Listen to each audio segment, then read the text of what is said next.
Okay, let's see how we can use PyRepl.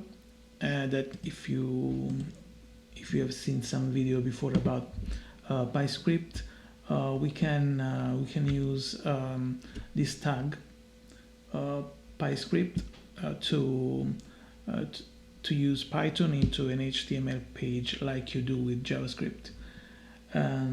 So you can see and go see those videos if you want to see them, how to use them. And one of the things that you can do with Pyscript is to use a repl into your page.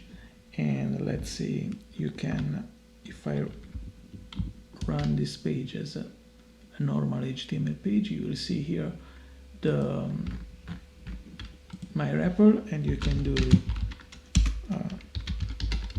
your code, then press Shift and Enter, and you see the result and so on. But John asked me if I can prefill this with some code, the page. And it is very simple indeed, more simple than what you can think. So you get your tags, your PyRepl, and you are going to write here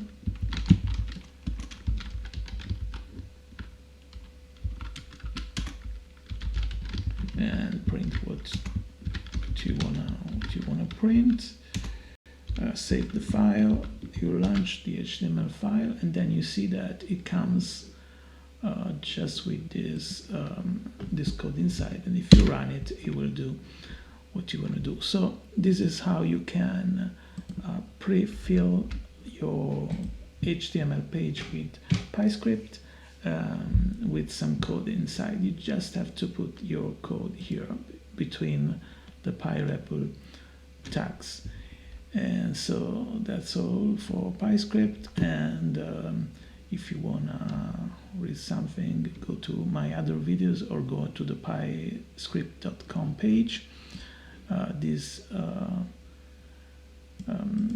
module has been, you just have to use it, you just have to include these 2 lines here. You will find those lines in pyscript.com or in my blog. And so see you next time. Thank you. And the last thing, if you want to use a server to run these scripts, you can always use Python to do it very simply. You just go into the folder where you are, and into the bar, just bar here, write cmd, then run the command line, and write Python or Python 3 if you are on another system, or just py http://server, launch it, and you will see that this will work on the port 8000. So you can go on in your browser, open a new window, and do 107.0.0.1 colon 8000, and you will have your server here with your files. And this was the file that we have just seen before, and it ran just like before. So thank you, and see you next time.